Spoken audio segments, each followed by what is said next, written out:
wacha nikimbia diaspora kidogo nisalimie watu wa diaspora. Chairman, good morning. Or is it evening where you are? Rama. Hey, good morning. Jambo. Salama sana. Jambo bwana Vitok. Nashukuru sana kukuona ndugu yangu. Asante, hata mimi nashukuru. Poleni sana, last week tulikuwa na matabu kidogo ya internet. Lakini sasa tunaona umelipa bill. Hapana, ni unajua Kenya hii bwana, mambo ni mingi dunia hii. Lakini sasa unaweza nitumia ya bill pia. Unaweza nitumia ya bill nilipe bill. Tuma tulipe bills bwana. Yeah, it was a nice week. Tunashukuru. Tuko hapa tuongee kidogo. Okay. Yeah. Sasa I need to allow you to introduce your people. Yeah, today I have Masi hapa hivi. Masi, salimia wananchi bwana. No, I'm Jambo wananchi. Mimi niko I live in Massachusetts. So yeah, tuko hapa. I'll be here for a little while. Kitambo nienda kulala, but ni sawa, wacha ni join to keep the company. Niko najaribu kuwaadi watu wengine hapa. Leta kabisa. Ndio. Bwana Alex. Hamjambo wa Kenya. Kenya ni Kenya na Kenya ni nchi yetu. Namsalamia sana. Hamjambo. Na sura yako ilienda wapi? Usijali sana. Sauti ndio poa. Alex umeanza ukora na wiki bado ni mbichi. Ameenda incognito. Is God incognito haya. Naona kuna jamaa anaitwa John Karani. Sijui kama ni John Karani ule wa KBC ama ni mwingine. Bwana Karani. Mambo vipi? Poa sana bwana. Shukrani. Yeah. Salimia wananchi. Hamjambo wananchi, mko salama? Naona mtu Omenge hapo. Niko. Classmate 20 years ago. Wow. Nani? Oh, oh my God. Sema OJ. Niko fiti bro. Tunatuona si tuko tu. Inaona mmeamua kutane mtandaoni. Yeah, by the way, Bitok nimeadi kwa group ile ya unajua sisi ni watu ya St. Patrick's Day. Huyu ni classmate yangu na kina Murkomen na kina Tolgos. Wow, that's amazing. Yeah. Very good. Karibu sana Karani na usikose tena. Hivyo kama ajua shule. Mbona hiyo lazima alikuwa kwa list ya Mesmaking. Uliza John atawaambia. Uliza vipi? Kuna jamaa iko na background noise sana. Anasema Murkomen alikuwa na kelele nyingi. Si tulikuwa na wewe, tulikuwa cubicle moja. Mimi yeye na Murkomen. Murkomen lakini shuleni hakuwa na kelele sana, alikuwa mtulivu. Baada ya kukamilisha high school nadhani aliposomea sheria ndio sasa masuala ya kelele yakaanza. Alikuwa mtetezi mkubwa wa baba lakini sasa ameruka baba, yuko kwa asla.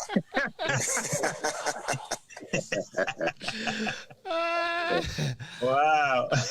Rama uko na watu wengine pia kwenye line. Naona Oliver vipi bwana? Poa sana Omenge. Salimia wananchi. Habari zenu Joel kama Karani Omenge, habari za pande. Tuko sawa. Yes. Oliver sura iko wapi? Tunataka kujua bwana Oliver ni nani. Dakika moja na hizi connect. Sawa. Karibu sana. Asante. Karibu bwana. Haya, bwana Gerald, back to studio. Naona bado uko na watu jamaa. Umemaliza kweli watu? Okay. Wacha ni scroll basi nione nani naona ni hao tu. Umemaliza? Kuna Kenyans in France. Kuna KG. Hiyo ni main account. Kuna jamaa, kuna mtu anaitwa KG. KG ndio. KG amejoin saizi. KG. Hey. Yes. Salimia wananchi.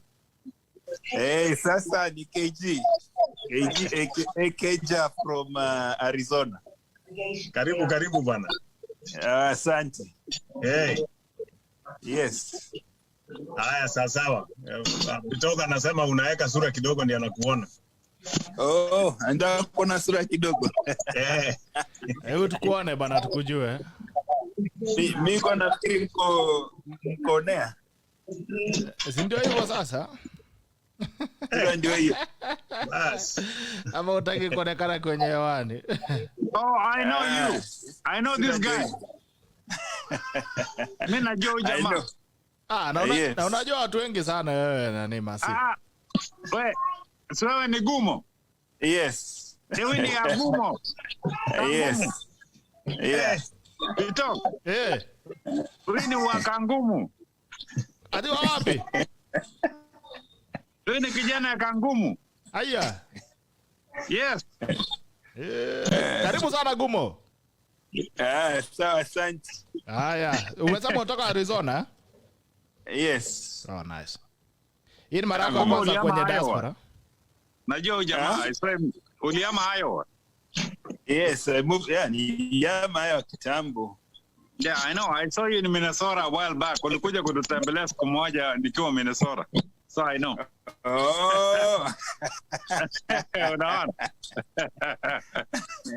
Kuna jamaa pia. Kuna jamaa anaitwa Kizeles. Kizeles. Oh, kuna mwingine amejoin. Kuna Kizeles na kuna Steve M Kasiengo. Yeah, nimeona Steven hapo. Steven. Yuko. Vipi bwana? Nzuri kabisa. Salimia wananchi. Karibu.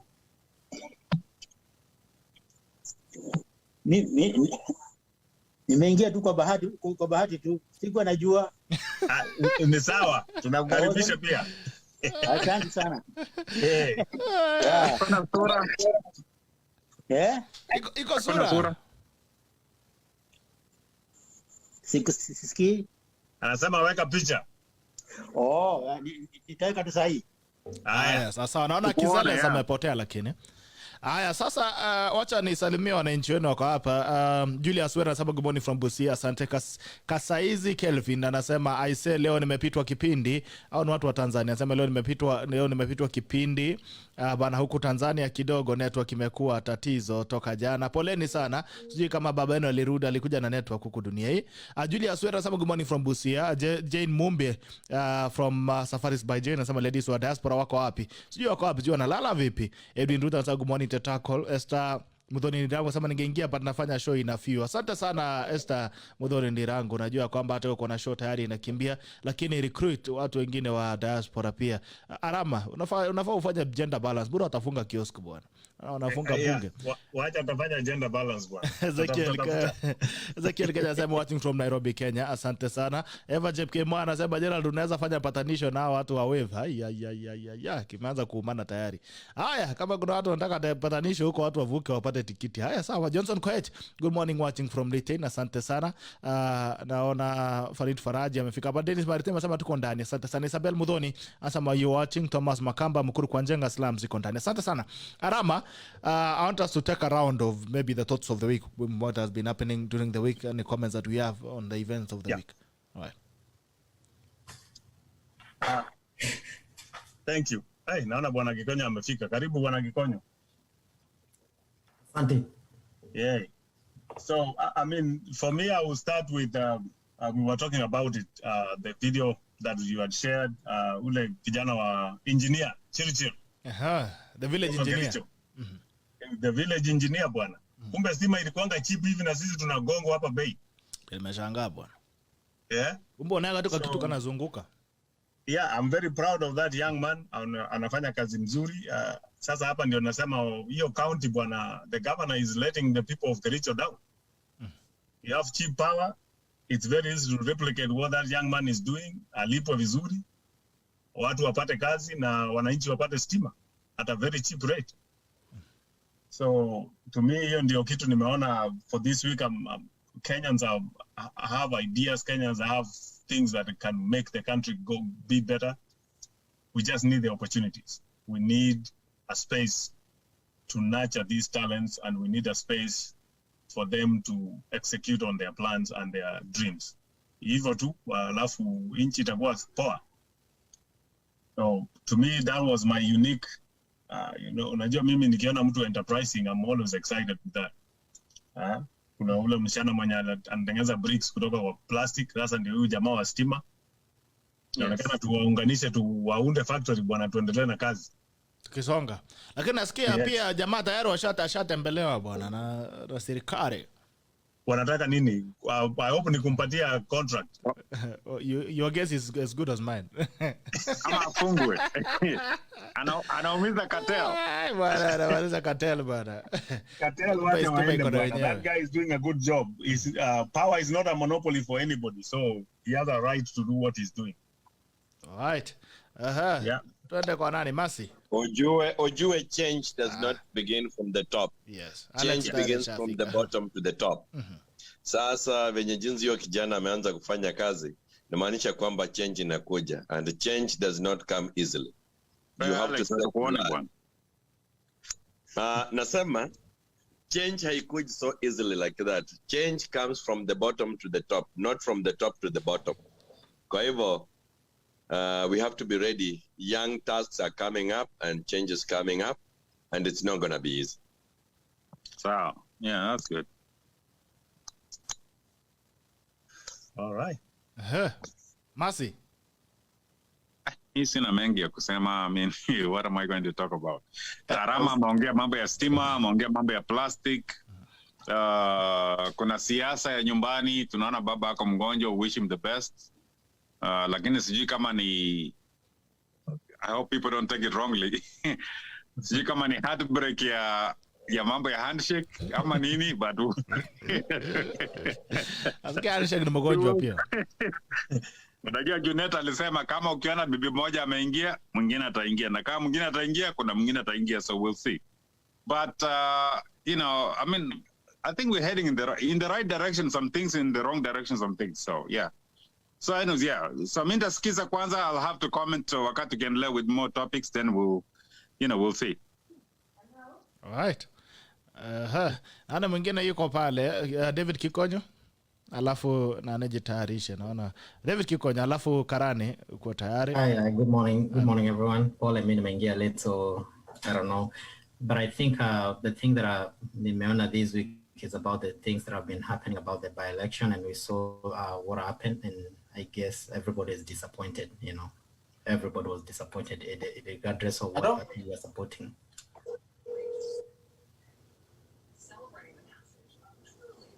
Proceed. Na tafadhali ukiingia mute until it's your time to speak. Na kuna watu giving us some background noises. All right. Proceed, Nani Kikonyo. Good morning everyone. Paul, nimeingia kind of late, but I'm saying kitu yenye mimi nimenotice last week, it's about the by-election that happened, and we saw what happened, and everybody was disappointed regardless of what party you support. I think everybody was disappointed that whatever happened, we saw the news, and it's not a good, it doesn't yield good heading to 2022. I think you need a different approach. Okay. Nahitaji kuangalia mambo tofauti. Haya, naona Karani. Alafu Steven Mwai utakuwa tayari pia. Karani? Thank you so much. Basically, I would also like to concur with Gikonyo in terms of politics. We were not happy with what we saw, especially for the by-elections. We didn't expect chaos to come out the way they did.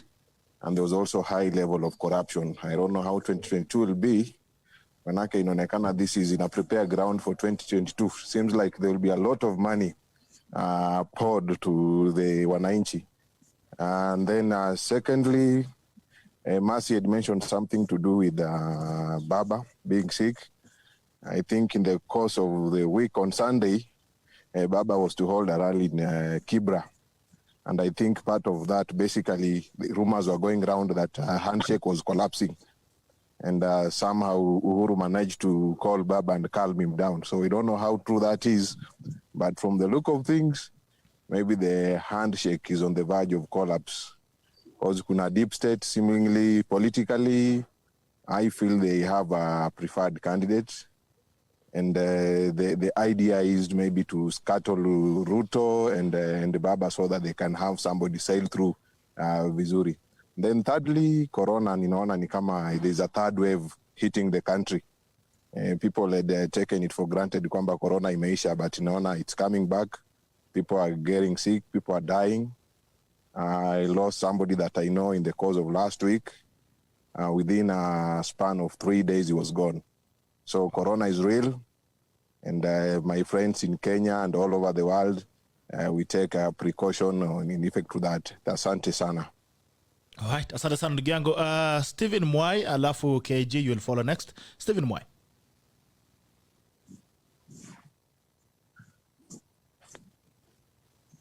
Yeah, ni mimi. I've just come.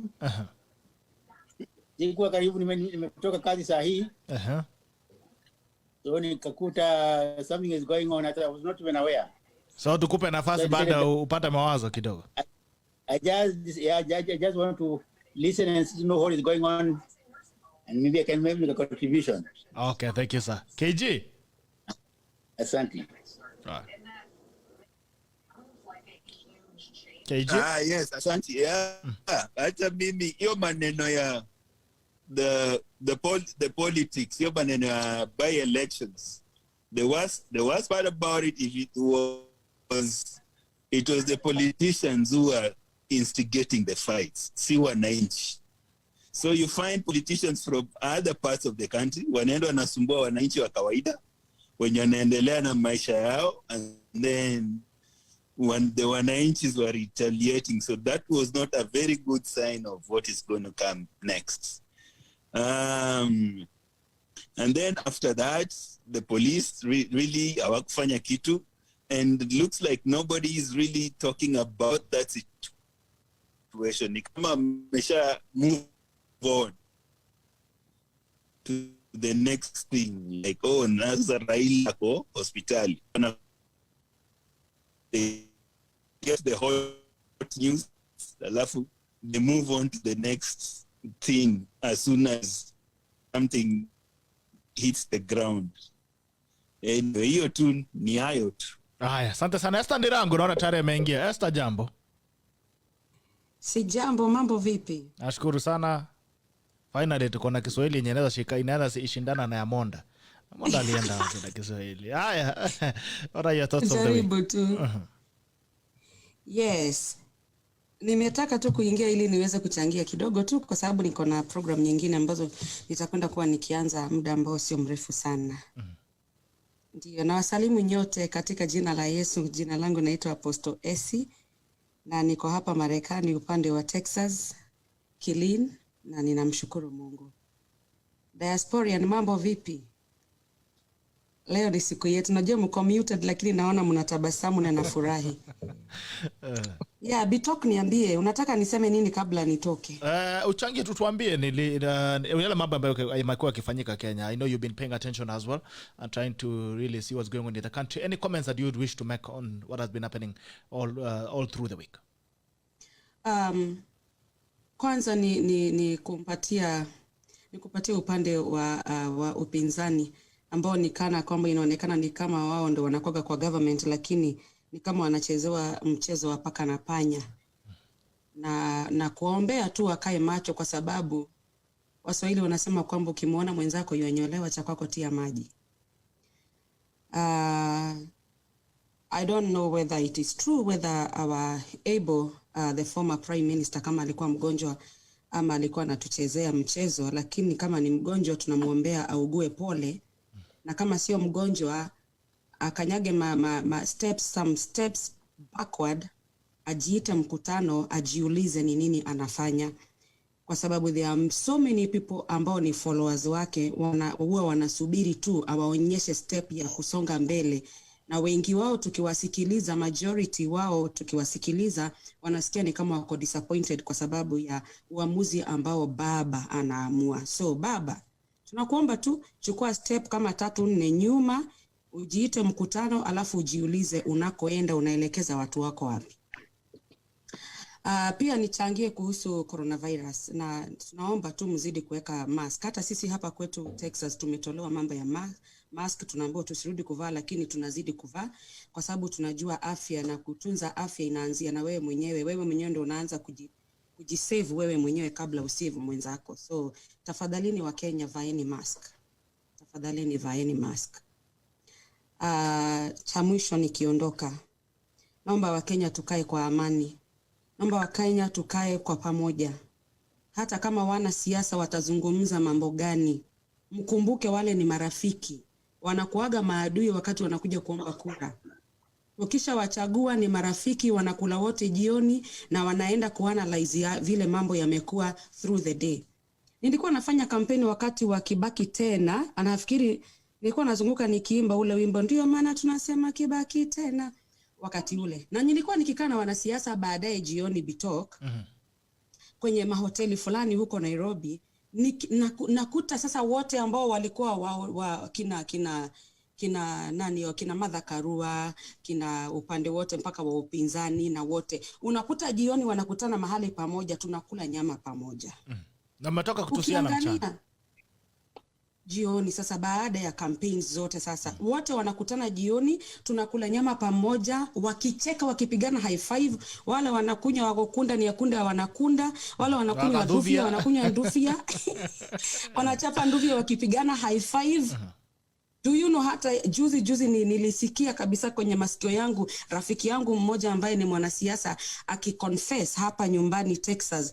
Tulikuwa tumeenda kumuona alipokuwa amekuja kutembea mwaka uliopita, nafikiri kama miaka miwili imepita, akisema kwamba baada ya Babu Owino kumtukana rais, that evening they held a meeting na walikuwa wanaenda kukunywa chai pamoja jioni. Na ukumbuke huyu alikuwa upande wa rais na ule mwingine alikuwa upande wa ODM.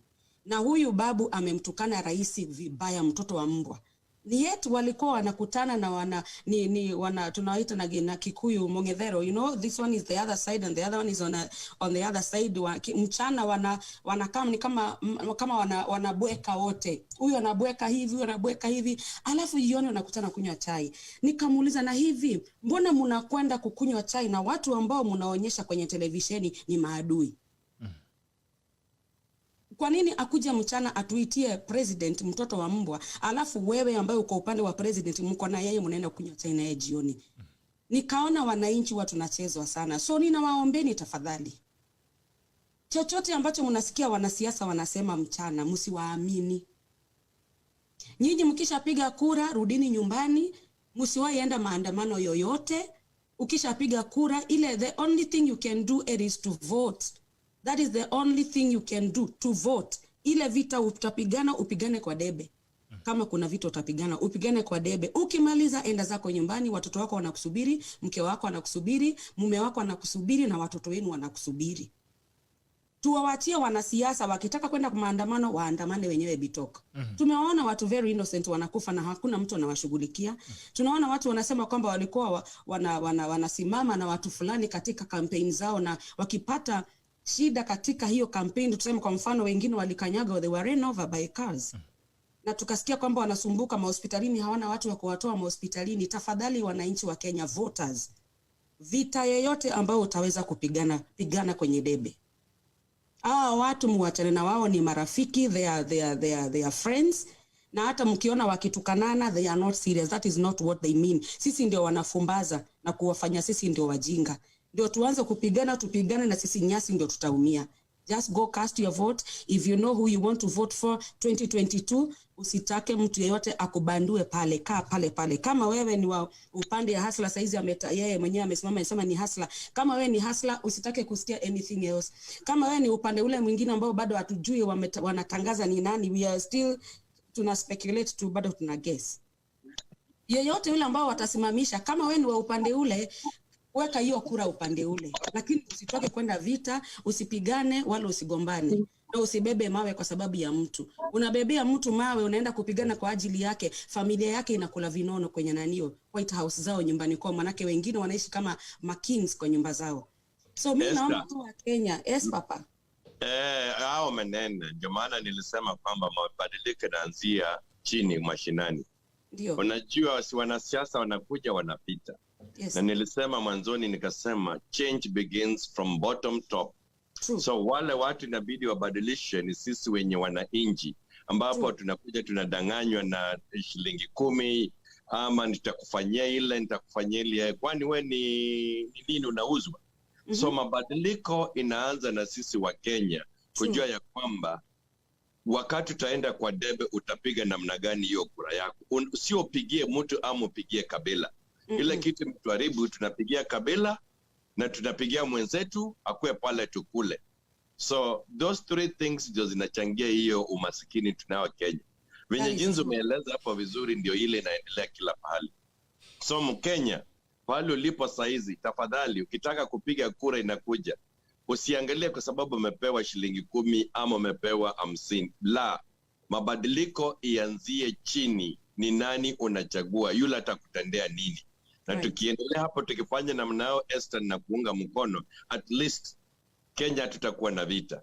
Na hatutakuwa na bunduki ya kutwangana, yule ni wetu, huyu ni wa Kwale. Angalieni wa Kenya, chagua mashinani chini, tubadilishe kutoka chini tukienda juu, na Kenya itakuwa na amani. Asante. Asante. Mtu wetu syndrome iishe jamani. Mtu kama hana sela achana naye. Mtu wetu syndrome iishe. Watu wengine wanatuita sisi wanasema wewe uko na upande ule, unaangusha kabila lenu. Ambie bwana wewe, mambo ya ukabila hayataisha sasa. Ukiona nikiunga upande ambao sio kabila letu, basi ina maana mimi sitaki mambo ya ukabila. So tunawaombeni tu kama wa Kenya like voters, tusimame na tuwe na msimamo, na mjue kwamba nguvu iko na wewe ambaye ni voter. Wewe ndio uko na nguvu. Angalia sela, angalia mtu ambaye atakusaidia, angalia, wachana na kabila. Kabila halisaidii, linatia mambo ya ethnicity, inatia mambo ya kuwa na kufa na kuuana, umwagikaji wa damu, na hapo ndipo hatred inaendelea kuzidi na tribalism inaendelea. Nimetafikisha hapo Bitok. Asante sana Apostle Esther, nashukuru sana kukuona. Mara ya kwanza umeingia, sasa najua wewe unakuanga pale ndio unaingia kwenye mkutano kamili wa Diaspora. Nashukuru sana kukuona. Unaona kuna juzi jamaa mwanaume mzima, baba ya watu ameenda nyumbani bila longi. Kwa sababu alienda nakwambia. So I mean it's sad the way we say things that happen. Unaona kuna jamaa anaitwa Daktari Boniface, Dr. Boniface, jambo.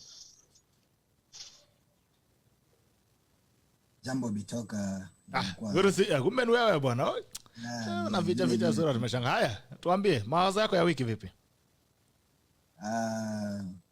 Nashukuru sana kwa nafasi, ni wasalimu wa mjambo. Mali penye niko mimi nina mawazo mengi. Maana yake tunajaribu kuangalia, kiangalia future ya watoto wetu, future ya watu wetu imehang kwa balance, imehang kwa mikono ya watu wachache. To the extent that watu wetu sijui tutawabadilisha jinsi vipi so that kila mtu akue na mindset ya make decision as an individual. So vile mwenzetu amesema about kubadilisha kutoka chini, I don't know.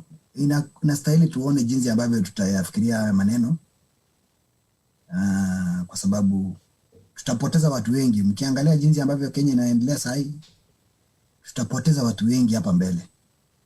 Na tutawapoteza wale tu, ukiangalia tu wale wanapoteza ni wale wenye ni kana kwamba tu jiwe limetupwa msituni. Unatupwa tu na unasahaulika, and nothing will be done. Nothing will happen. Hata ukijaribu kufuata kutoka nyuma hakuna kitu kitakusaidia. So in any case, vile tunakutana hivi, kama unaweza fikia mtu mmoja au wawili, waambie the time, hata when you look at the histories of many worlds as may develop, by the change of civilization. Watu wakuja kusema hapana, it's not about me and you, it's about all of us. So I don't know what will happen, but my prayer vile naendelea tunajikutana hivi ni kusema, tafadhali ambia watu wetu, kila mtu asitumike. Kama ni kura, piga kura yako, wewe jisonge. Na kama kuna jambo la kusema no, let us just say no. Kataa tu na mdomo, hapana kataa na kupiga mtu mawe. Wewe kama ni kitu yenye utaki kukaa, utaki kufuatilia, wacha kuenda kwake. Fanya vitu zako na usonge mbele. Otherwise, wacha niwaachie hapo tuendelee kuchangamka ili the brain sharing to discuss. Tuone jinsi ambavyo tunaweza influence our people. Asante sana Bitok. Asante sana Daktari Boniface. Dickson, jambo. Sijaba, habari gani? Salama sana boss, how are you?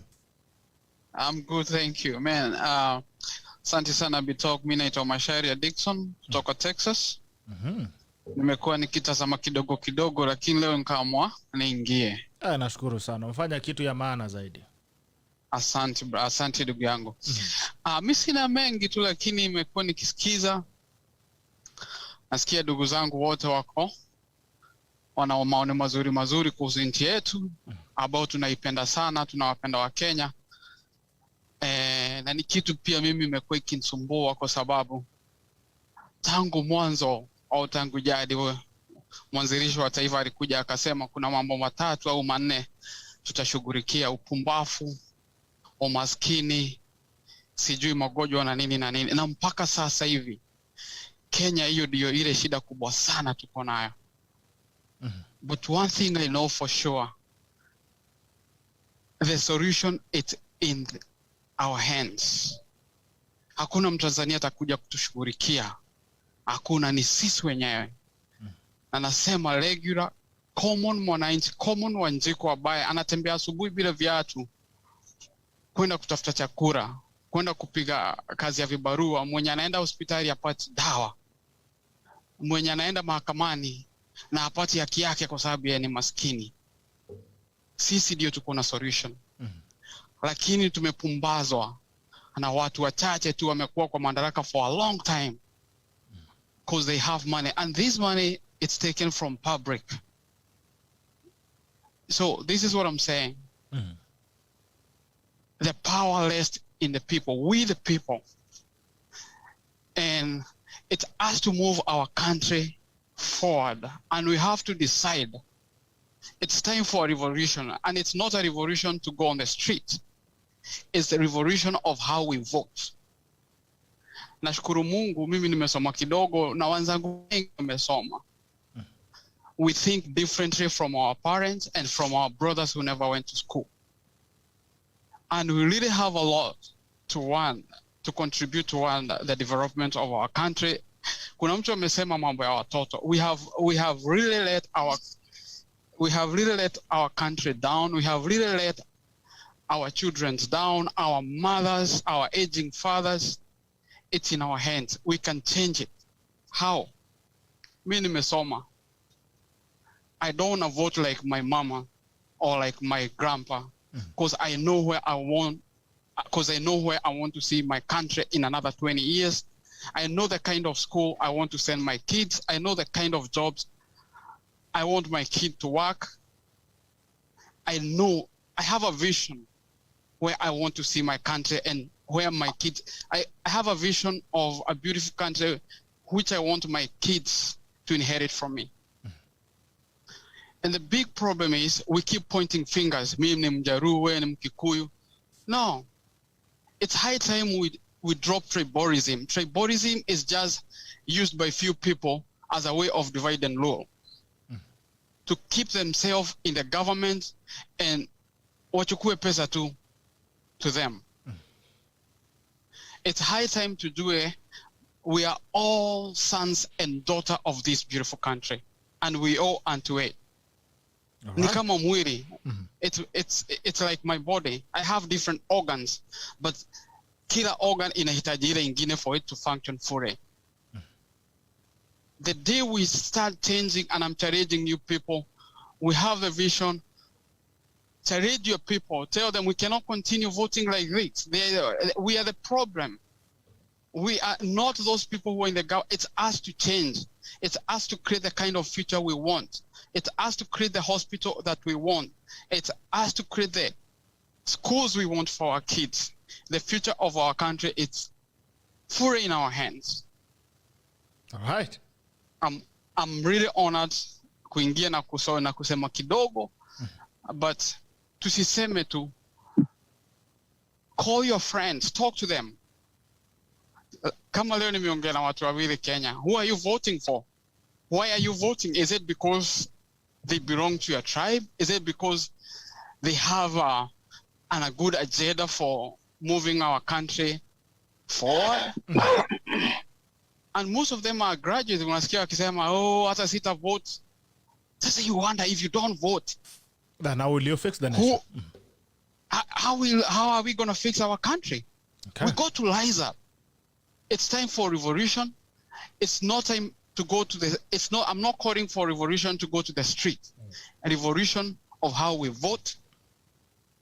We have to vote for school. We have to vote for jobs. We have to move our country ahead. A revolution on the ballot. Go ahead, Beto. I'm saying a ballot revolution is what you're asking for. Yes. We don't wanna ban anything. We don't wanna kill anybody. I believe we are evolved people. Sure. Just the other day, somebody said we want to take Kenya back in 1960s. We are not going back there. We are marching forward. But I'm calling upon regular Kenyans to wake up from the slumber, man. We love our country. Let's save it to ourselves. Thank you so much. Let's save this country to our children. Hallelujah. Oh, man. Asante sana ndugu yangu. Thank you so much. To support I'm on fire, man. I'm on fire. That's you on fire. I love my there are two people. Naona kuna watu wawili. Alex, yes. Before I get back to you, I'm seeing there's someone who has been trying to address us. Graf, how are you? Yes. Then I'm also seeing Eric Musau. How are you? Eric Musau as well. So I'll start with Graf. I noticed You see, if you withdraw, Musau, can you mute, please? Musau, on a background noise. 973 was not Graf, please speak. In partial in yes. Graf, nafikiri kuna okay. Yeah, kwanza nashukuru sana Bitok kwa kutupatia hii platform. And also I want to thank all participants ambao wanakuja, tunasikia wako na maneno ambao ni nzuri sana katika ujenzi wa taifa. Ile ambayo mimi ningetaka tu kuongezea kidogo ni kuwa ile shida ambayo tuko nayo Kenya hata si ukabila tena. Tukiwa bado tunaongea kwamba ukabila, mimi naona kama ukabila ishaanza kudidimia. Ile shida ambayo tuko nayo ni kuwa Kenya sasa wanasiasa wamechukulia kama wao ndio wenye Kenya.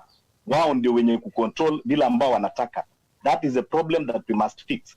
Manake wanasiasa wanaona kama wao peke yao wako na monopoly ya kuamua direction ya hii nchi.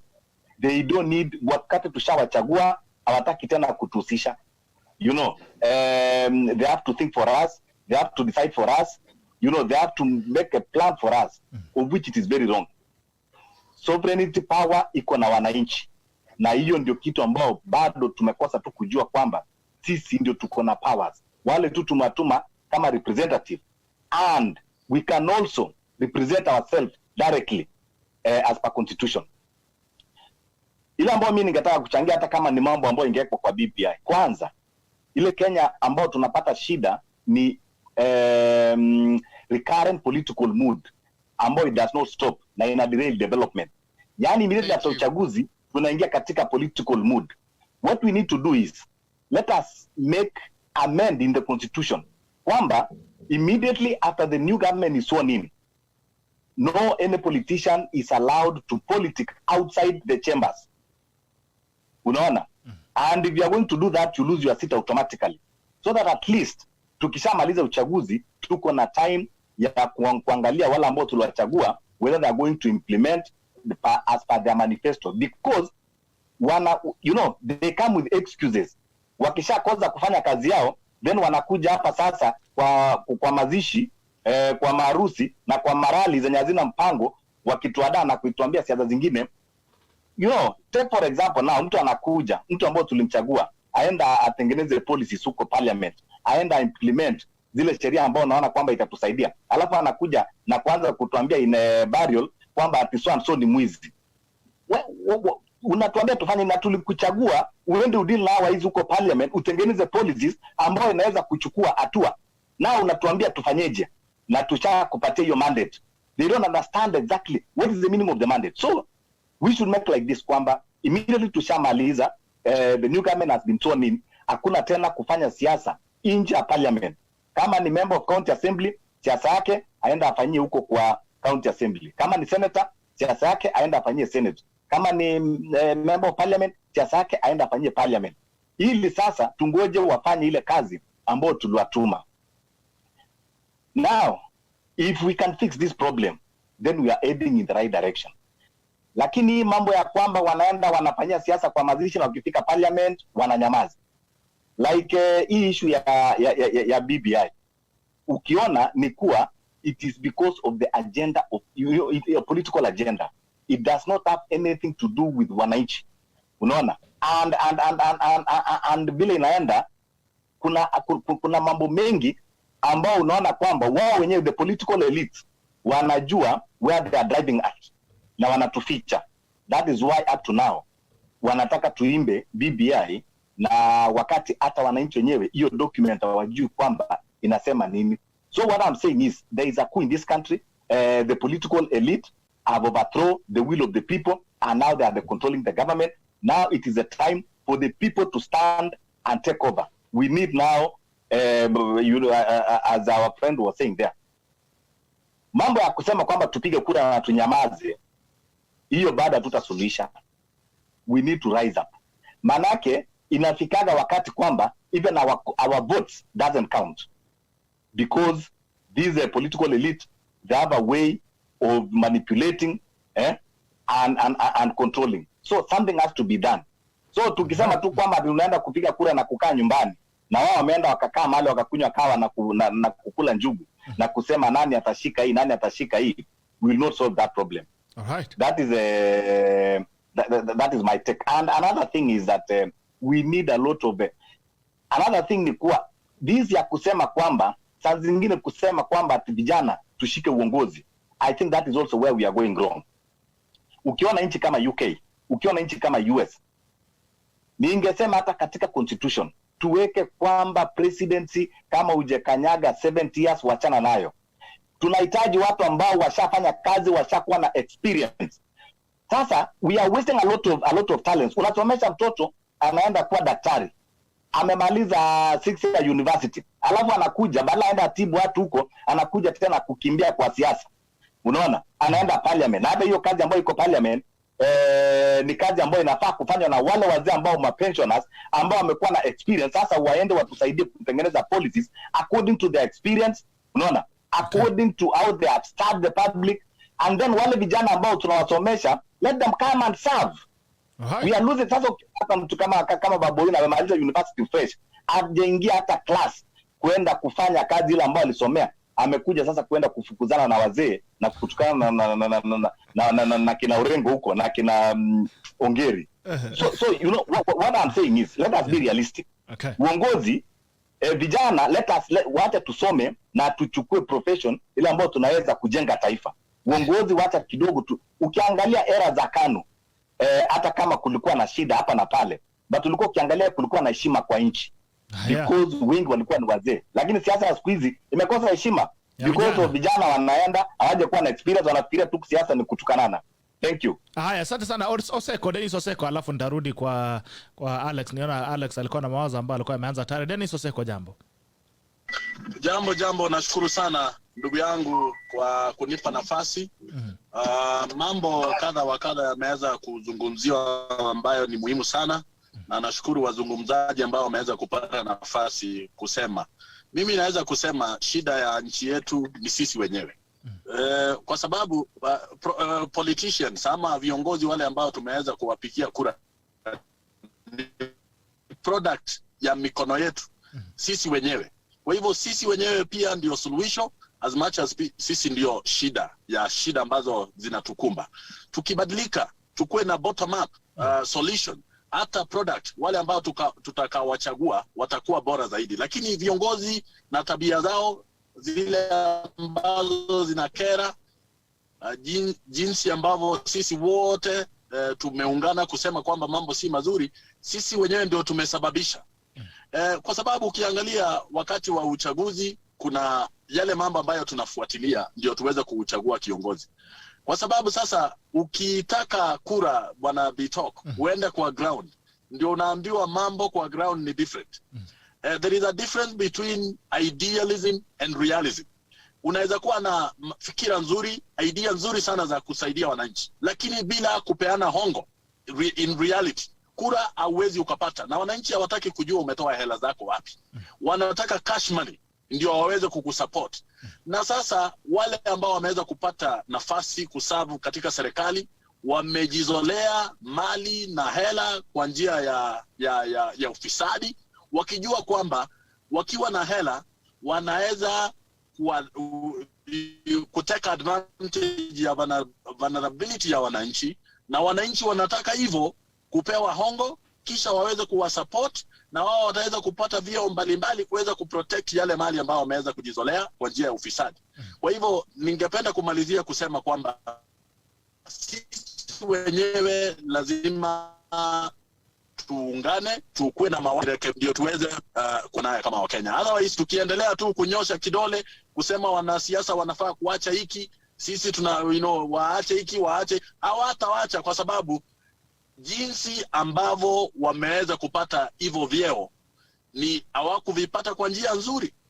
Kama umepeana hongo ndio upewe kazi, hata kama wewe ni kazi ya polisi, tunajua wengi wamepewa kazi kwa sababu alipeana 1,100, 1,200. Sasa una expect huyu jamaa alinunua kazi afanye kazi nzuri gani? Kwa sababu yeye pia ni wakati wake wa kula. Vile vile kwa wanasiasa. Kwa hivyo sisi wananchi kwanza tubadilike na tupigie. Naona ndugu yetu Oseko ametuacha. Tujaribu kuelewa. Nashukuru sana. Asante sana. Narudi naenda kwa Alex. Naenda kwa Alex alafu nikirudi ndakuja. Naona kuna madam anaitwa Rose K Barjolo. Narudi kwake. Naenda kwa Alex. Also meanwhile the whole panel so that when we come back we do another round is that there's something on us to discuss about taxation in this country. Now Mobius Motors, Kenya's first homegrown SUV manufacturer, faces collapse over Kenyan shilling 73 million KRA tax bill.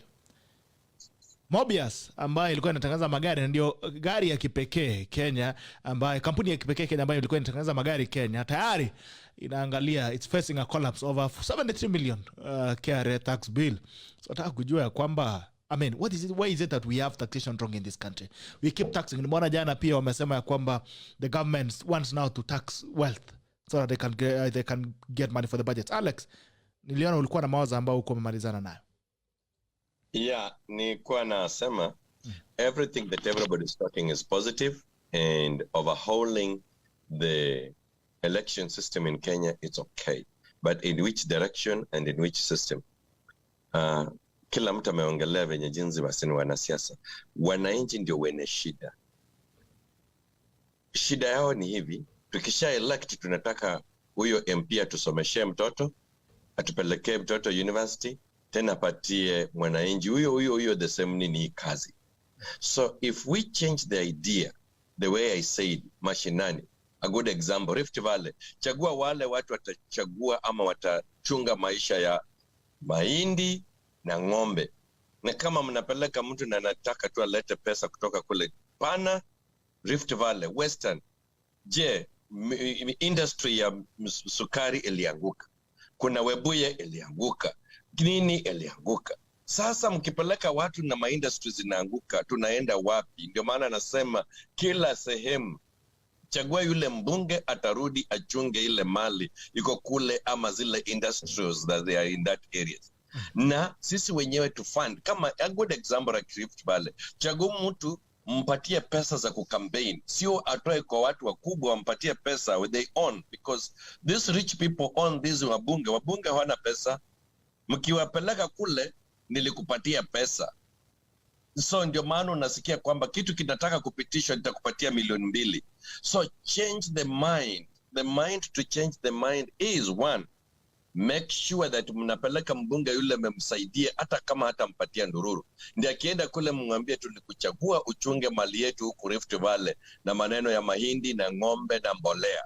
Western hiye miwa imeanguka, nini imeanguka. If all industries are failing, then what do you expect? Taxation will go high, because watakamua ile kang'ombe kako maskini, wanataka ile maziwa natoka, lakini maziwa haiwezi toka. So taxation is high because government haina pahali ya kutoa nini pesa. Kila mtu hata ukitembea kwa barabara sasa siku hizi utaambia bwana lazima ulipe kwenda pahali fulani. Taxes inazibidi zirudi chini. Zikirudi chini ndi itasaidia wananchi na hizi industries ziendelee. Na kama kila kitu imeanguka, nafikiri serikali itapata wapi pesa? Serikali itakuwa maskini. Nikikuwa maskini itakunyang'anyasa. Hata wewe kama umeweka hiyo microphone watakwambia wewe kwa hiyo microphone kwa sikio na mnayo ni lazima utoe ushuru. Tayari wameanza tayari. Utaambiwa. So sorry, that's what we need to do, change from the bottom and then to the top, things will be fine. Alright. Arama utaniruhusu nitambue watu ambao wameingia kabla hatujafanya another round. Roske Barjolo. Very quickly. Rose Barcholo. Yes. Jambo. Rose Barcholo from Massachusetts. Aha, nice, good to see you. Yeah. Haya, tuambie mambo, taka kusikia mawazo yako. Nimeingia tu, nimesikia wachache wameongea, lakini mimi ningeomba vile Alex amesema inaanzia chini kwenda juu. Lakini kila mtu akuwe responsible kujenga nchi yetu. Let us own Kenya. Let each one of us achukue peace. Na tena viongozi tukichagua, let them perform.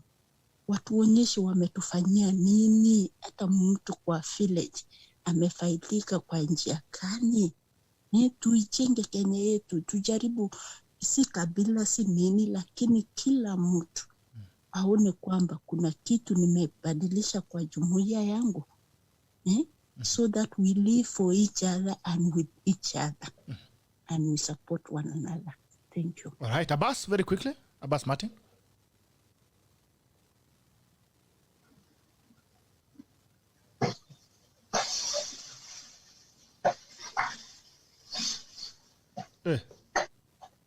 Nani anatutengenezea chai? Abbas, are you there? All right, if we cannot find Abbas, we'll start again from Joel Arama. Bwana Bitok, I would like to address a few things before we talk about taxation. One, the gentleman Graf was talking about putting a law to stop people from politicking. First of all, you can't. That's freedom of speech. That's contravening the Constitution. The only power you have as a voter is to, if the member of parliament or the senator or MCA is not performing, recall them. You have a recourse. Let's use the system we have to make these people perform the way they're supposed to. If the MP is not doing his job, the people in that area, just recall the MP. That's it. Let me also mention briefly about a by-election. There are two things that were very disturbing for me. One is the one in London, where I think Bitok, you shared the videos, where mtu alikuwa na call for the death, for the killing of another Kenyan. And I'm like, why would you, what kind of a human being are you? Unasema uwa amefanya nini? Hata kama amekuja na debe anaiba kura, then so what? Why would you want to kill the person? It is not worth somebody's life, and not even yours, because that video is evidence. If the law was being followed, the person who was yelling kill on that video would be in jail. Utapelekwa kotini, kesi ifanywe, and you will spend a good number of years in jail for what? For 500 shillings yenye ulipatia na mtu kuja kupiga makelele. Yeah? The guy you mentioned mwenye alifika, alimekuja hapo siasa amepiga, anaenda nyumbani, mtoto anamwangalia anamuuliza, daddy, what happened? Ulitoka hapa na longi mzuri ya pesa mingi, you are coming back, unawasha mataa kutoka nyuma. There is nothing. Now the other disturbing thing that I saw was the lady in Western. They claimed was stuffing ballots. Bitok, I was disappointed with that. Once again, I say follow the law. But the thing that was disturbing to me is the people who were saying the violent things they are going to do to that lady. My question ilikuwa ni, huyu mtu mwenye kabisa in public, you call for sexual violence on a woman. What else do you do? Because for you to verbalize that in public, you must be doing something, other things terrible that people don't know about. So these people need to be arrested. These people need to be caught. If we start holding people accountable, we can reduce this election violence in a minute. And these people need to spend a good time in jail. Ndio mtu ajue kwamba hiyo 500 napatiwa, compare, is it 500 shillings, I go make noise, I cause chaos, spend 15 years in jail, or do I get the 500? Mimi sikatai usipewe pesa, you take the money. But there is no contract, umepewa pesa ati lazima urushe mawe. Wewe pewa pesa yako, go home. Like my sister said, you go vote. If somebody is giving you money, walk away, just go home. Now, coming to the taxation, the principle of the way I understand taxation is you are taxed on the money you make. So if you are going to tax somebody 72 million, then show me where this person's income for you to tax them 72 million, where they made, let's make an average of 10, maybe 10%, where they made that 72 billion for you to tax them 72 million for taxes. It's nonsense. Kwa sababu unataxiwa vitok. I looked at a bill ya stima. More than half of the money that you pay for your electric bill is taxes and levies. For what reason do we have to pay all these taxes and levies? For who? If the government cannot operate with the budget that has been given, the first thing you need to do is attrition. Cut your cost. Why would you have a CAS, a permanent secretary, a cabinet secretary, chief of whatever? I mean, you have 4 or 5 senior people in a ministry, and each one of them is allocated minimum 3 vehicles, police escort, police security at home. All this costs money. You go to parliament.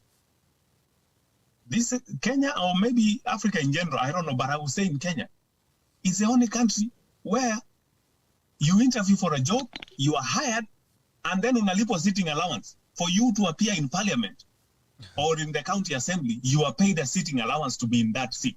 That is your job. Why would you pay you a salary and also pay you a sitting allowance on top of that? And then on top of that, for every committee you go, you are paid. Government wastage. And that's why we are getting taxed each and every day. Soon, bitoka kutanunua mkate, boflo moja utakuwa unanunua 2,000 Kenya shillings. Because it's never going to stop. We are borrowing. I saw today, or was it on the newspaper today, that they are assigning about 400 and something or 600 billion shillings to the company that inaunda hiyo Nairobi Expressway. Yeah. And I said, wait a minute, I thought this was a private partnership. Public-private partnership. Yeah, wajenge barabara, and then they charge people for using the barabara, they get their money back. So why are we giving the money again? But these are the things we don't ask questions. And the reason why is the politician knows vile tu atafanya vitoka, atakuja nyumbani aseme, nitaenda nifanye. Last time nilizuiwa hapa, wale watu walifanya hivi, now I'm on this other side. Vote for me. He goes back, does the same thing. 5 years, 10 years, 20 years, 30 years, you still keep on taking back the same person, doing nothing. So who is to blame? We as Kenyans have to blame. And that's why, like Alex said, let's start from the bottom up. Educate ourselves. Know our rights as a citizen. Know your right on voting. If somebody is not performing, we talk, my aunt, your uncle, if you're not doing your job, I should stand up and say you're not doing your job and get you out. That's it. Hii vitu ingine yote tutapiga kelele tu hapa every day and we are not going anywhere. We are going to have problems and we never go anywhere. Okay. Alright. Asante sana Chairman. David Kikonyo, alafu Masi. The thing that I would like kuchangia is about my brother there, Graph. Ameongea vizuri sana, but kuna mahali ameslide nikasikia anaongea kama Museveni kidogo. Ni wakati anakuja kusema like people should be, stop because of certain age, I don't think you can limit someone's age, as long as you're 18 or 21, I believe you can, head to the leadership. And again, kuna mahali kona kashida kidogo ikifika ni democracy. Ameongea vizuri sana, I would give him 90%, but 10% I would take it away kwa sababu hapo hivyo anafika about democracy. Yeah, anasema like people are not supposed to politic, I think the power is with the people that voted for you. Na ndio maana my brother Joel hapo hivyo amesema, if people are not happy with you, whatever you're doing there, but I think you should have a law that is saying that, you cannot politic or whatever, you cannot do this at this time. Because we have democracy, we have the freedom of speech, But jamaa ameongea vizuri sana, lakini hapo hivyo it's something that you need to revisit kidogo. about democracy, because we don't want to go backwards. You don't want to go 5 steps forward, then you go 10 steps backwards. Yeah? And again, about this taxation, I think last time I talked about the one of the brewery company. Remember last time I said that on Wednesday, last Wednesday that we had this meeting here. Mm-hmm. I think in general, the government need to sit down and revise about the taxation, because there are many companies, especially local companies, they are not making it. The taxation is not favoring our local companies there, and that's why those local companies nizo zinatengeneza makazi huko nyumbani. If you go to a country like US, you see how they try their best. They try their best. Even you see even the bill that was passed today, 1.9 trillion. They are trying their best, to support the business. On the other side, our government, inajaribu kukanyanga business, and this is why sometimes we cannot meet, And again, number 4, is about the violence. This violence, whatever it's going to happen going forward, because I think things are not getting better. I think this problem was, if I may say so, I think this problem was started by the president after the by-election that we had in Kibra. Wakati alisema wabunge wanaweza pigana mangumi. As in the position that you hold, I don't think he should have said, those are things that you said, ukiwa na huko, unaweza sema ukiwa na huko. But the moment he said that in front of the camera, in front of millions and millions of people, it's like he stamped on it and he said that, what, you guys, you can do whatever you're going to do, because I have a member of parliament. Pia mimi, if I'm not saying personally me, but maybe kuna mtu angefikiria different, mbunge wangu amegongwa, so what am I going to do? I'll revenge, And I think this was started by the president. He had the power to stop that, And I think niyo tu ningetaka kuchangia. But I think also the thing that we also need to revisit in future is about the judiciary, because all the things they keep revolving back, they go back to judiciary. Tutazunguka, tuseme economy, tuseme corruption, whatever. But if our judiciary, it's on a virus, I don't know how we're going to do that, because that's where the major problem ya Kenya iko. If at all we can have an independent judiciary pale hivyo, I don't know kama wazee tutawapea pesa waende nyumbani, tuamue sasa tunawapea 6 billion, we send them home, I don't know. But it's going to be a difficult task for going forward. Thank you. All right. Mercy and then Dismas. Mercy alafu Dismas atafuata. Mercy?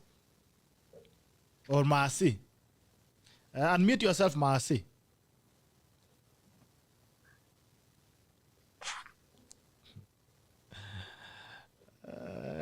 Bado hujaji unmute bana. Do I need to unmute you, Mercy? Mercy labda amelala. You can do it from that side, Bitok. You can unmute him. Yes, I've unmuted him. Okay, haya Mercy. Naona technology imekupiga chenga kidogo. For the leadership in Kenya, I would like to say, if I was, a person in the leadership in Kenya, ningejaribu just read or study about James Madison. I mean, huyo ndio wakati White House ilikuja kachomwa, but he was an intellectual and everything else he did like legally. He was that kind of person that follows everything, that was his undoing anyways. But anyways, kulingana ile mambo yenye nimesikia Gikonya ameongea na kila kitu, mambo institutions, mambo ya James Madison, if someone wants to study that, do it.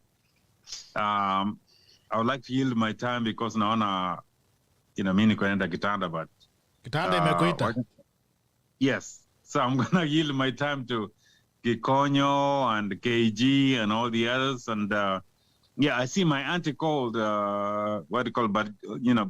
So that's my auntie. Nice. My mom's sister, actually. Uh-huh. So, Bitok, ujue mimi ninakusponsor vizuri. Asante sana ndugu yangu. So I'm going to yield my time to them. Tukijenga CNN, wewe utakuwa unakaa karibu na mahali hani iko. I know. Hata nikunywe chai tu. Sasa ndugu yangu, acha tuende kwa Dismas. Dismas jambo. Jambo Peter. Okay, hawa sasa wanaongea vizuri sana. But mimi nataka kukusia pale kwa, taxation. Mase like taxation system ya Kenya ni like regressive, like tax inaintroduciwa na inakata cross kwa kila mtu. Hapo ndio kuna shida. Tungekuwa tunafanya kitu inaitwa like steeply progressive taxation, like inaenda ku tax heavily the rich and maybe companies and ina produce like harmful substances like kama alcohol and tobacco. kujaribu kucap on their production, alafu of course they still manage to, cause Kenya society yetu iko our social lives and everything, hata iko expensive aje, we'll still manage to, you know, to get whatever we using, like whatever we consuming, kama alcohol ama kama mwenye ana smoke, alafu the money inatoka hapo siende kwa zile vitu yenye it's a basic need to kama vitu kama produce, you know, chakula, mkate isiende juu, mahindi isiende juu, but beer iko very expensive, sigara iko very expensive, that don't necessarily economy. Tukienda hapo kwa deni ya Kenya, nataka kuiongelea hapo kiasi sababu I think deni ni mzuri sana kwa nchi. How money works by deni ile. Ukileta deni alafu unakuja kuweka kwa like you know, long term infrastructure projects kama venye sisi tunaweka kwa barabara na reli, hapo ndio deni inakuwa mbaya. But ingekuwa tunaleta deni saizi kaa hindi na struggle, alafu tunajaribu you know, kupea wanabiashara, kuwapea maloans na nini like deni inakuja iende direct kwa biashara, alafu hiyo pesa ikwe in circulation, even ndio, you know, kujenga economy like.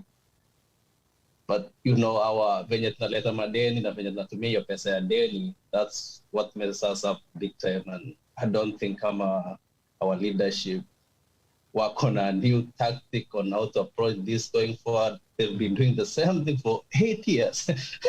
I don't know what they're expecting, but you know, this is like we putting maybe like 3 or 4 generations in Ikumbele into trouble for decisions yenye tuna make size, which are really makosa ni ile mwaka wa kwanza, but you know, doing this for 8 consistent years, I really don't know what these guys are doing. But anyway, maybe we'll learn to do better at the ballot. Until we actually get youths to like to we think we can do better until we get to the ballot. Okay, we need them to lead. We need them to lead, but the thing is, this is our country. They have like 30 years and they're gone. We'll have to deal with this mess. So we should be like, I don't know how to participate in this. We should be like participating in some way to make sure these people are leading us, but you know, whenever they exit, you know, they transit the next life, with this life after death or something like that. We like having a country we can sustain, you know, vizuri, something like that. So we running, I'm in states, and I don't think I'm gonna come back down that mess, man. Like I really don't know. It's just crazy. So zingine tu unaiangalia mpaka unasema yenyewe, you know, you really feel like this so bad, but there's nothing you can do about it. That's so crazy. So zingine hata inaweza kuwa ni mental, like it's just crazy, man. You know, I really don't know. I yield. All right, so guys, I think we have less than 35 minutes. So when I give you an opportunity, unagonga mawazo yako haraka upesi. So nitapea graph, alafu next nitapea Oseko, alafu after Oseko KG, after KG Daktari Boniface, alafu Karani. Haya, graph haraka. Graph, unmute yourself, Graph. Oh yeah. Ya kabla sijaguzia hapo kwa taxation, nita-respond kidogo sababu nasikia ndugu yangu Joel Arama na Gikonyo walikuwa wameniuliza jambo kidogo. Wamekutackle. Wamenitackle, so nataka kurespond. Ile kitu iko ni kuwa si ati kwamba nimesema kuwa I mean you know tukue na tutoe hiyo freedom of speech. Freedom of speech tutakuwa nayo, lakini kwa nini tuchague mbunge na tumepatia platform chamber ya kwenda kufanya siasa, alafu tena akuje mazishini kuja kutuinvolve tena sisi? Unaona, ni kama sasa wewe umemwajiri mtu akuchungie ng'ombe, alafu anakuja tena anakudrag wewe tena uende uchunge naye ng'ombe. Unaona, so what we are saying is kwanza lazima wanasiasa wakuwe na responsibility yao, because hata hii mambo ya kusema kwamba we will keep on changing, but we cannot change our time, you know, we cannot recover the time. Sasa tunapatia mtu 5 years anaenda anafanya mzaa yake because anajua there is no consequences. Unaona, so I think another thing also where we are losing is because you know, even the leaders that we have, any country that does not follow and adhere to the rule of law, because we see even the kind of leaders that we have, then themselves they don't believe in the laws that they are making in the chamber. They don't believe because they don't have any repercussions, they don't have any consequences. So ile kitu nasema ni kuwa tukiwachagua wacha waende wapige siasa bungeni, baka ile window period ya siasa ikifika then sasa they'll be, you know, they can now go and politicking and wanasema ile kitu ambao wanataka kusema. In terms of taxation, especially wakati tunaongea sasa kwamba uchumi wa chini ukipanda juu, Kenya kumekuwa na problem sana, especially ya double taxation. Sababu tukiangalia hata katika biashara ndogo, mtu ukifungua biashara ndogo ile uwezi kuiendeleza sababu inadidimizwa na taxation. Hebu for instance nao sema kama biashara ya matatu. Mtu akinunua matatu, kwanza akienda kununua ile gari peke yake amekuwa taxed kwenda kununua gari peke yake. Alafu sasa kwenda kutafuta stakabadhi, akienda KRA anaambiwa kunatakana sijui TLB, that is a form of taxation. Driver anaambiwa anatakana PSV, that is a form of taxation. Gari yenyewe inaambiwa inatakana PSV. Alafu hapo bado kuna fuel levy. Hata akienda kuweka mafuta bado still amelipia tax. So unapata at the end of the day hiyo pesa yote imeenda kwa tax. Kama tena alikuwa ameenda you know, mtu alikuwa ameenda kukopa pesa kwa bank, bado pia huko riba iko juu. Then unapata kwamba you know, taxation inafaa kuendeleza nchi, inafaa kufanya nchi iweze kujisimamia yenyewe. But ikifika to the point kwamba sasa taxation inazidi kuoppress watu, then I think we should have another way of looking at it. Because hii taxation ndio imefanya biashara nyingi, especially wanabiashara, hata wale wa chini. Unaona ikiwa sasa kama hiyo company ambayo unasema, a giant company like that, they are feeling the impact of taxation. What of the SMEs?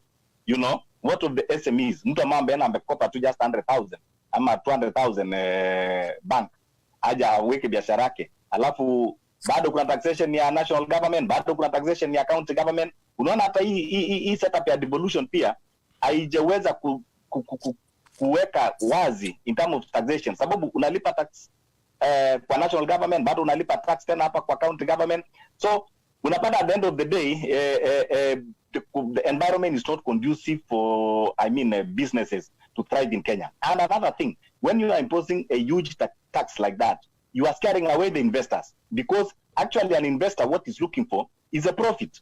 So wakati anataka ku-invest, and that is why you find even people who have a lot of money in Kenya, they are not willing to invest in Kenya. They are looking for, you know, other countries where, you know, the environment is conducive for them to excel. So I think that is a debate that Kenyans should debate it.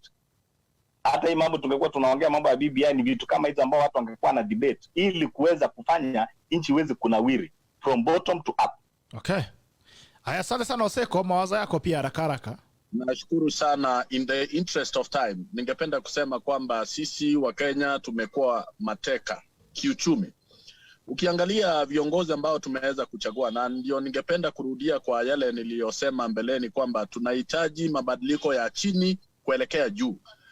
Viongozi tunawachagua kwa sababu wanatupatia hongo. Tukishawapatia kazi, wao wanaenda wanashikilia biashara zote. Ukiangalia kuanzia kiongozi mkubwa sana wa nchi kuteremka, hawa ukienda biashara fulani wao ndio kusema. Kwa hivyo kama tumechagua viongozi wako uongozini na wao wenyewe ndio wanafanya tena biashara na sisi, how do you expect sisi wao kuset you know, structures ambazo zitatusaidia sisi? Kwa sababu wao wanataka kufanya biashara na sisi, kampuni zao ndio zinaongoza kwa nyadhifa, you know, malengo mbalimbali ya kibiashara na mambo kama hayo. Kwa hivyo Kenya hii through uongozi ambao sisi wenyewe tumeweza kuweka pale, imekuwa ngumu kufanya biashara kwa njia ambayo ni straight.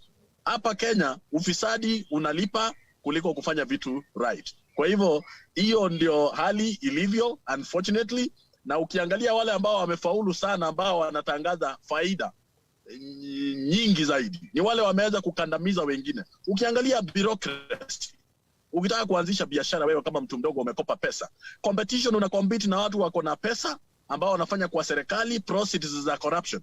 Ule jamaa yuko pale si kufanya biashara kutengeneza faida, yuko pale ku launder the proceeds of corruption. So how can we have a fair competition na wewe mwananchi wa kawaida uweze kukuza biashara yako ile kidogo umeweza kukopa loan kwa bank na iweze kunawiri, wakati environment imekuwa polluted, kwamba unabishana na mtu ambaye yuko pale nje si kutengeneza faida, ambaye saa zingine hata zile product ameweza kuimport amekwepa kulipa ushuru kwa sababu yeye yuko uongozini. Kwa hivyo environment ya mwananchi wa kawaida kufaulu kwa njia iliyo safi bila kujihusisha na ufisadi imekuwa ni ngumu. Kenya hii tumefanya ufisadi imekuwa the better option, na nakuhakikishia ukitaka kufaulu haraka pita njia ya mkato, hapo naye utafaulu, lakini njia ya straight ni ngumu. Asante. Na unaharibu tena bwana, unasema unataka kudila hiyo mambo na bado wewe tena unataka kurudi kwa haya KG.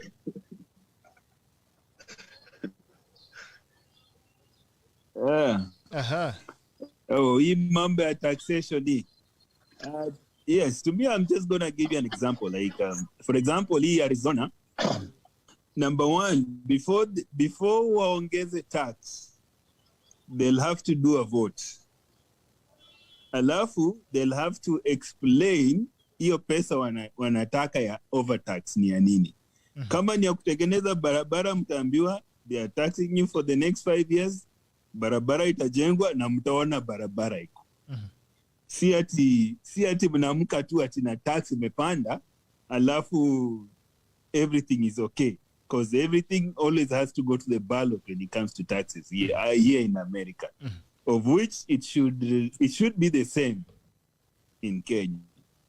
At least one explain, okay, ndio tunataka kudisha hii ushuru, lakini hii ushuru itaenda wapi? Because they never explain and nothing happens. Na watu wananyamaza tu, which is the difference. Hiyo tu ni hayo tu. Haya, Daktari Boniface. Na tunaona kuna, when we come to tax, actually tunaongea kuhusu the backbone of any society. Now, ukiangalia mape tuko, they value tax so much, but wana equate it into quality work. And basically, I know, naweza kuwa sina more information about how tax regime is, but tunaelewa kwamba in our country hapo, the tax is what is bringing our people down. Inavuruta hawa watu wa chini. Haitaki kuongezea nguvu ili waweze kusimama, waweze kujisimamia kiuchumi. And that's probably the reason why unaona hata siasa, because watu wanataka control hizi tax zetu, wanataka ku make sure kwamba wako pale juu throughout. So in any case, what we are agreeing all of us ni kwamba the tax system kwa hiyo country inaitwa Kenya yetu ndio imeendelea kuvuta wananchi chini, hata hao watu wanyonge ambao tunajaribu kusema okay fine, tuanze na hii uchumi kutoka chini. But tutaanzaje kutoka chini na baada amevurutwa kamba?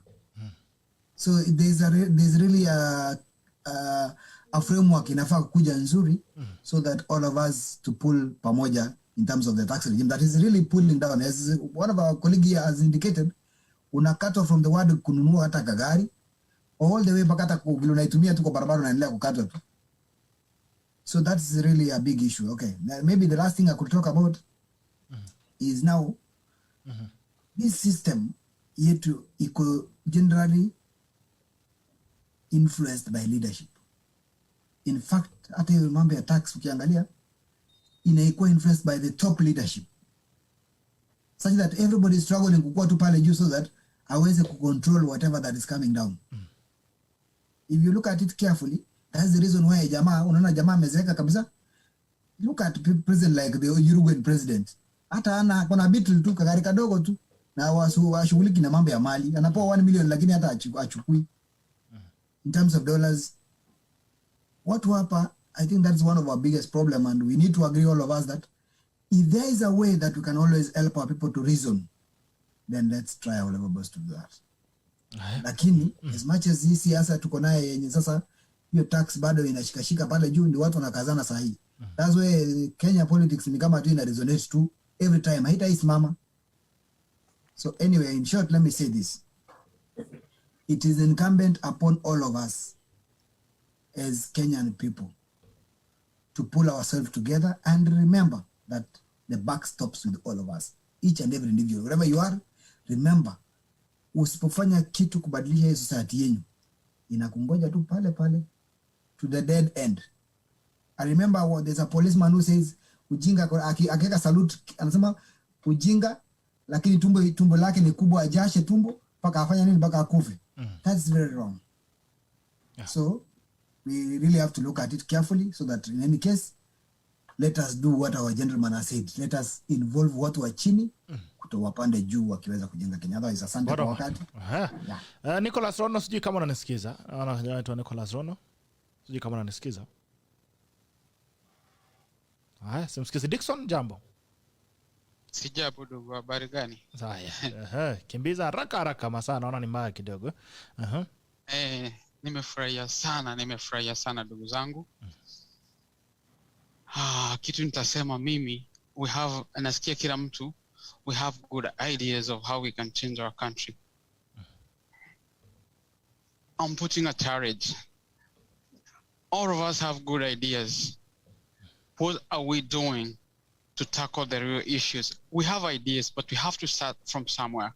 Sure. So we as a people, we see the problem, we know there is a problem, and we know we have solutions.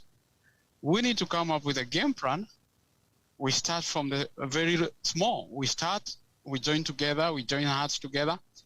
We form like a movement. We start executing.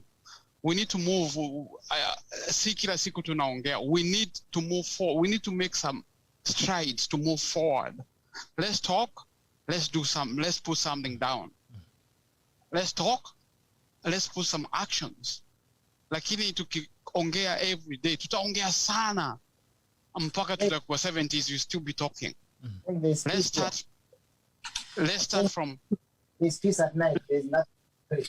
Yeah, let's start small. We come together, we build something, then we start executing.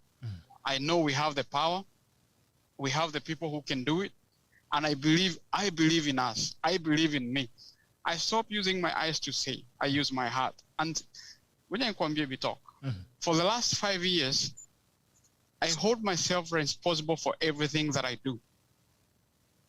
Because I know every little thing that I do, it will affect my kids and generations of peoples who will come after me. I have a very small project I'm doing home. It's tree planting. And for the last 5 years, I have planted over 100,000 trees. Wow, in a forest. Watu walikuja tu wakakata, wakaondoka. Government is not doing anything. Villagers are not doing it. The forest is there. Hakuna mvua, wanyama hakuna, dovu wanakuja home. So I said, I can do something. Hata kama I go to Kenya every year, and I come during the long rain. April, utanipata home. Watu wakipanda mahindi, I'm planting. I'm telling you, for the last 5 years, I have over 100,000 trees planted. Some of these trees, saizi ni kubwa sana hata nikiingia huwezi ukaniona. So what I'm trying to say, I'm not trying to tell people what I'm doing. I'm telling you, we see there is a problem. We know there is a solution. Take action. Don't wait for people. We can do it. We can be part of little the solution by little. at our own level. All right. Yes, so that's what I was saying. And I love you guys, and thank you so much for this platform. I hope nitakuwa naweza kuingia almost every. Sijui huwa inakuja how often. It's every Thursday. Diaspora edition is every Thursday from 7:30 Kenyan time. 7:30 a.m. Kenyan time. So it's a beautiful thing. It's a beautiful thing. Thank you. We are the solution. And our country is waiting for us. All right. Thank you so much, Dickson, and it's also a pleasure to have you. Abbas Martin. Thank you. Very fast. Abbas Martin. Sikiza. Oh. Abbas Suka. Eh. Huyu ni Masi. Sawa Masi. So, okay. One thing I wanted to say was, I had the other guy talking. The problem with Kenya is that the foundation of Kenya, it was not like when I was talking about James Madison. James Madison is credited for making sure the institutions work. He's the president who, actually, why we have the, the portrait of George Washington is because of the wife. So, but he made sure that alihakikisha kwamba institution, unaona vile America hapa tulikuwa juzi na election na kila kitu. He is the one who set up the foundation. But now the foundation of Kenya is started with corruption. So sijui vile tutatoka kwa hiyo story. Because from our founding fathers na kila kitu ilikuwa mambo ya shamba, mtu anapewa, mtu ananyakua shamba. And that's it was not a foundation of hard work. No, ndio unaona Kenya size wewe Bitoko ukiunda pesa unaona asa Bitoko labda aliiba ama baba yake ni mtu mkubwa alifanya aliiba shamba. You know, that's the problem. So sijui vile tutafanya. That's my take. All right. Asante sana. Naona Meli tayari ashaingia. Meli, very quickly. Umeingia kama masaa zinaenda, lakini acha nikupe nafasi uzungumze haraka kidogo. Good morning, Gerard. Good morning to you, sir. How are you? We are having a very good conversation that will take this country forward. I really appreciate it. What has been said before, actually, you being an aspirant the other time, and I was also an aspirant, we went through, wezi ongelesha wananchi bana wasipouliza kitu. Wanataka baada ya wewe kusema they say they want sitting allowance. And imagine if you had that, if you have that money, hiyo kura ungepata. Kwa hivyo, sometimes we blame the politicians, but I think the people of the Republic of Kenya are the problem. Yes, we see impunity, we see corruption, we aid corruption, and at the end of the day, we cry foul. I think in the future, we need to select leaders according to their ability to deliver, their ability to inspire people into leadership. You know, the leaders we have bulldozed their way into leadership. And therefore, I think going forward, to see bulldoze at some point, anyway, we are on the right track, but the constitution implementation that we have, we have a bad constitution. We have a bad group of people implementing the constitution. So if we have had a change of heart from such leadership, najua tutaenda mbali sana. Tubadilishe roho kwanza kabla ya katiba. Yes. Kwa hivyo hata BBI ipite isipite, I don't think it will change anything. Yani ni we need a change of tabia ni ile ile. A change of heart, a change of attitude. And therefore, Kenyans are knowledgeable, and sometimes even after somebody was asking me, the East African friends don't like us that much. Tulisaidia Somalians, sahi hawatupendi. Tukasaidia South Sudan, wanatufukuza around. Sasa pombe, anakunywa pombe hapa, Nairobi Hospital, na alikuwa anatuombea juzi. Kwa hivyo, kama wa Kenya, we need a change of heart. But anyway, we are heading the right direction. Because somebody was telling me, even the fuel levy, somebody talked about electricity. By the time mafuta lita moja inafika at the port, it's 31 shillings. What makes it go to 115? Taxes. The same taxes we pay, then they steal at the source. What is the work of this thing in Energy Regulatory Authority? I think it's just something that is meant to imetengenezwa ni cabal. I think Orengo introduced the term cabal. Yes, those are the deep state we have. Kwa hivyo Jaden amuke kidogo, aache vitisho. He should follow up with actions, not just empty words. Achangamuke. I think I donate my time to the next speaker. All right. Abbas Martin, I don't know if you, Abbas Martin has not been able to speak. I don't know if you can hear me. If you can hear me very quickly. Okay, thank you, Bitok. And I would like also to talk about the young people, because I think these are the people we are supposed to gather around and at least give some direction, because most of them, we find that they are not involved and they don't like to get involved. But these are the people who are educated and they're supposed to get involved so that at least they can be able to build a better tomorrow. They are the largest population that is unemployed, but most of them say that politics is for those in politics and we want to get involved. We are the solution. We are supposed to gather around and also be able to criticize the leadership, because we always like to criticize the leadership when it affects me. When it is affecting the others, that's not my problem. So it's about time we start getting solutions.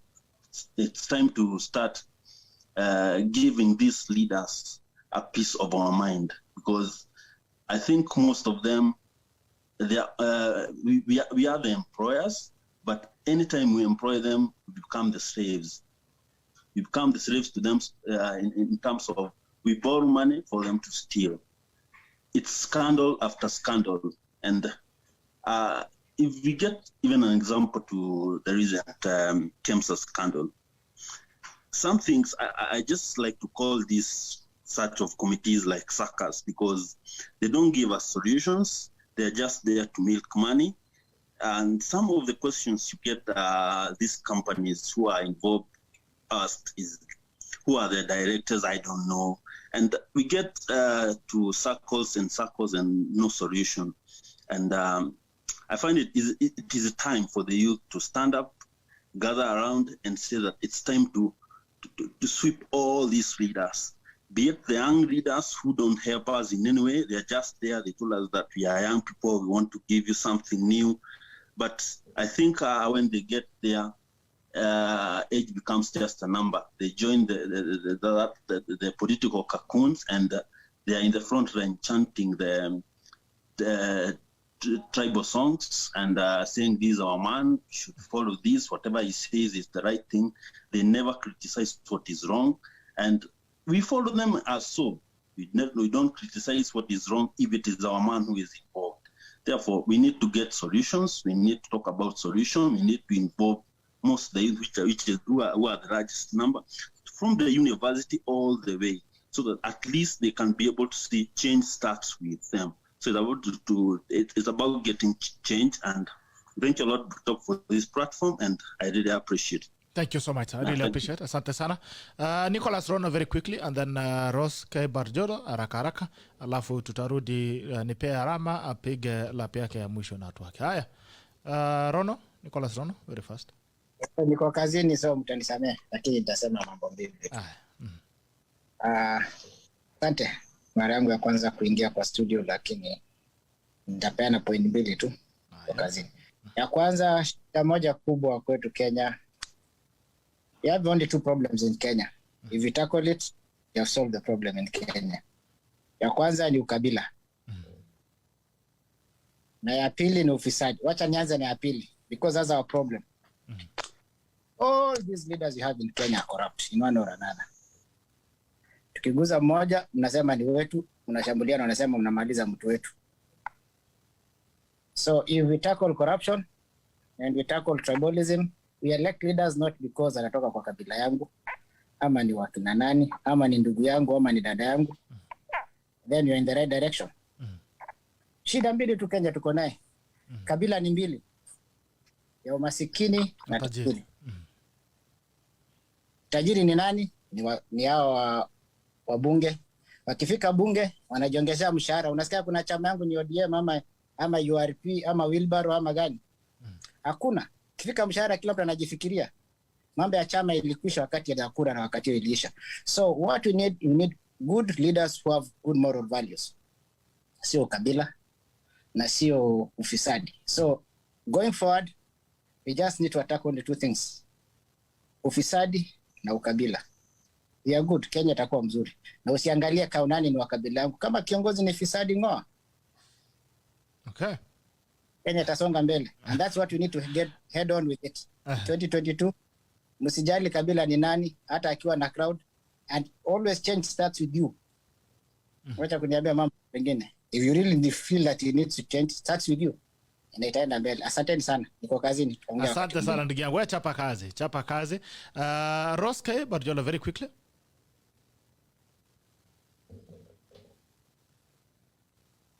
Rose, naona Rose yupo haya, Naomi Kinyanjui haraka. Ama Rose ndio amekuja. Rose haya haraka.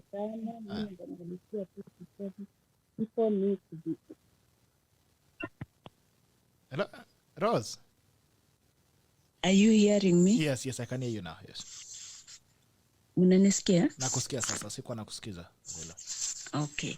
So mimi nasema only kwa conclusion nasema people need to be educated, especially in the village, those who are doing any business. Pesa yenye wanalipa for taxes, wajue kwamba inapatia services gani. And then transparency na accountability kwa pesa ya tax, ili wachenge Kenya. So hii mambo ya corruption, lazima tuite corruption, na lazima stop. Na people to be accountable for the shilling the Kenya is paying for their taxes. Hakuna shortcut. Thank you. Okay, asante sana. Nilikuwa maona kuna wana kwa Naomi Kinyanjui alikuwa ameingia, lakini ni kama Naomi, kama unanisikiza Naomi Kinyanjui. Naomi Kinyanjui. Alright. Kama unipate haya Rama, I'm giving you sasa umalize kazi, Before inge kwa alama, I think I just gonna changia kidogo about our Dixon venye amesema, you know, we can talk maybe for 20 years, you know. I think it has come to a point whereby we need to have a strategy of implementation of, you know, because our main objective is to solve the problem, be it economic, be it, you know, whatever you want to call it. And that's why I know there's some groups here, people here belong to different groups, you know. Kama mimi, I have a group in niko na watu kama 400. I've been pushing and I've been saying this, whatever on this, whatever. I've been pushing about manufacturing. I think it's going to come to a time whereby to kai chini, different groups, we agreed on one thing, how are we going to handle this, you know, because we cannot be able to handle 20 problems at the same time, you know. The priority, we put this thing in the priority. Is it economy? Is it, because we might not be able to solve about those things about corruption or whatever. Some of those things have to be solved locally. But about this stuff like economy, I believe we can be able to sit down and fold all these groups, tukae chini, sisi wote pamoja, sisi watu wa diaspora tukae pamoja. Either we go there, tuanze mambo kama manufacturing, because we have that money, but we need that political security. Because watu ni kuogopa, wanaogopa nikituma milioni zangu 3 zitaenda hapo hivyo zifanye whatever. And I think we need the implementation, because we might talk. And I think imefika your time whereby kama ni kina Rama, the group that you belong, Alex, because we have those whatever groups, and I think imefika that time we need to join hands and see the way forward. Okay. Haya. Arama, sasa kako maliza shughuli na watu wako sasa. Kama unawapa nafasi ya mwisho ya closing remarks, ama itakuwaje ndio utajua vile utapanga maneno. All right. Asante sana bwana Vito. First of all, for those who are new to the session, I just nimepost link here, the WhatsApp group. If you want to join the group, please join. We can continue our conversation and find other ways to resolve our issues, or come together at least to have a framework. We talk as usual. I always say we appreciate you very much for the platform. We appreciate you for bringing Kenyans of various ideologies, various ways of thinking, but we all think the same at the end of the day. The thinking is we want a better Kenya, not only for ourselves, for kids or relatives, you know, nephews, you know, for a better country for tomorrow. Because, you know, the country is still going to be there. What can we do to make it better? I think at the end of the day, that's a message everybody is passing along. Kwamba, we need to make our country better than what it is right now. And we have recognized that we have a problem. And we are trying to find ways to fix that problem, or at least find a way forward to start addressing these issues that we have. I thank you so much, Atukama Bwanakonyo, with your groups. As you say, for me, you know, at the end of the day, if you have a solution, I always listen to everybody and I try to give everybody an opportunity to say what they have to say. We agree, and sometimes we may not agree, but at least we are talking. To me, that is the most important thing, and we are talking in a respectful way to each other. So thank you so much. I don't have much to say. Kuwashukuru kila mtu mwenye amejoin today. I'm so happy to see Esther after some time. She's been trying to come in. At least bwana, hii gender parity leo bitok. Leo tumeokoa kabisa. I think nimescore. Leo pia Madam Barjo. So thank you so much, Bwana Vitok, and also, you know, as usual, people are talking about the coronavirus. Please, it's not a joke.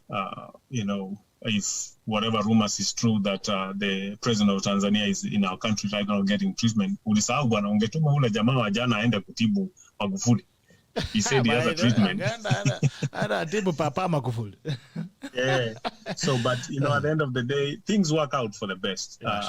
We should value our lives at the end of the day. Hata kama Jaden anasema curfew, even if you don't like the curfew, value your life and value the life of the people who are important to you.